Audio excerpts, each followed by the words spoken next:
Herkese merhabalar, ben Huri. Huri Metek Mutfak'ta kanalıma, mutfağıma hoş geldiniz. Bardakta cevizli yoğurtlu kek tarifi hazırlıyorum. Evet, kekimiz için 4 adet tam yumurta, 1 su bardağı toz şeker, 1 paket vanilya. Evet, tüm malzemeyi şöyle homojen olana kadar karıştıralım.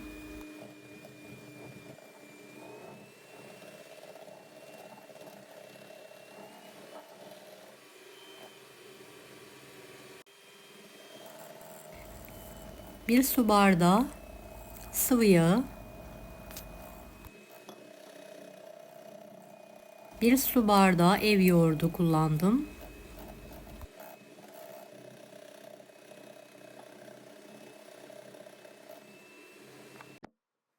1 su bardağı un,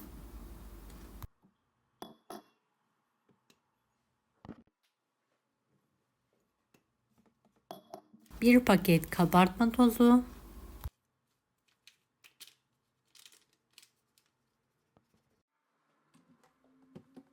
tüm malzemeyi homojen olana kadar karıştırmaya devam edelim.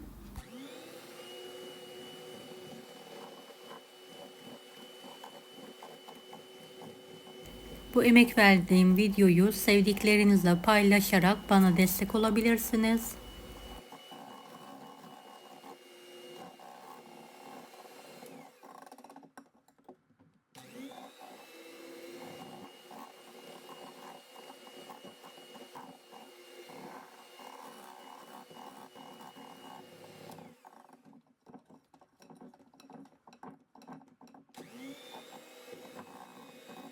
Evet, en son 1 su bardağı iri kırım ceviz ekliyorum. Tekrardan karıştıralım.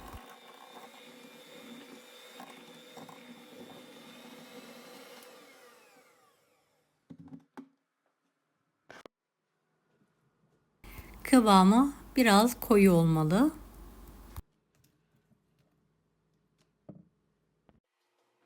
Şöyle kahve bardaklarım var. Hafif bir şekilde yağladım. Yarımdan fazla olacak şekilde bardakları kek harcıyla dolduralım.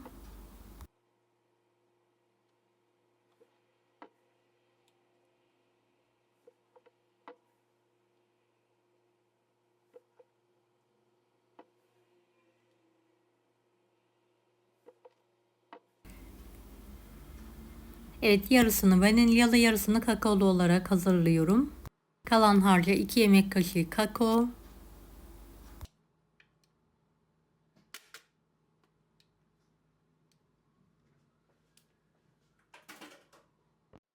2 ya da 3 yemek kaşığı da su ilavesi yapalım. Karıştırmaya devam edelim.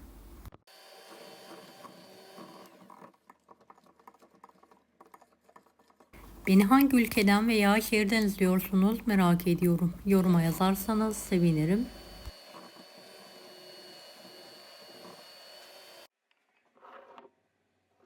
Evet, kakaolu kek harcını da kalan bardaklara pay edelim.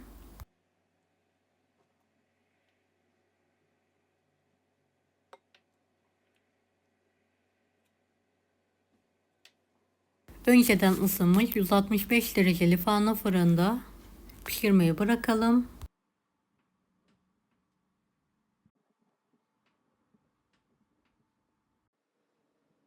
Evet, kürdan testi yapıyorum. Pişmiş, fırından çıkartıyorum.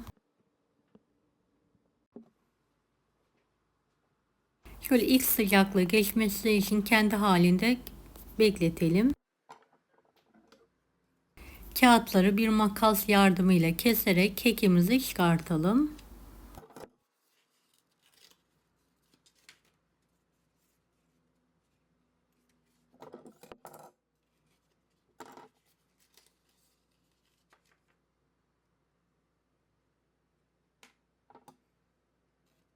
Şöyle sıcakken bir tanesini bölerek işini göstermek istiyorum. Ev yapımı cevizli porsiyonlu kekimiz yemeğe hazır.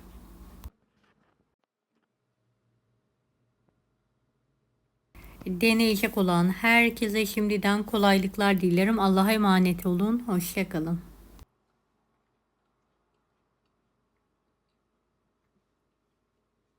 Daha farklı tarifler için bunları da izlemeyi unutmayınız. Kolay gelsin herkese.